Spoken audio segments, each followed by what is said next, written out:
Okay mga minahal ko kaibigan followers dito sa bandang Taguig, nagkumpisa na sila ng PNR. Nag-okay na sila wala pang inukay.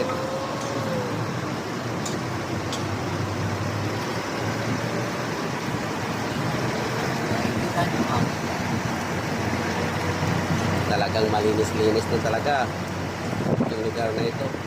Ito na ang pinakamagandang lugar dito sa Taguig City.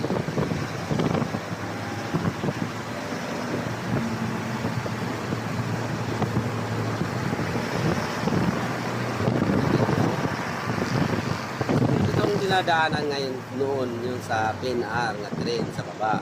Ngayon, ihangir nila ngayon mga minahal kong kaibigan.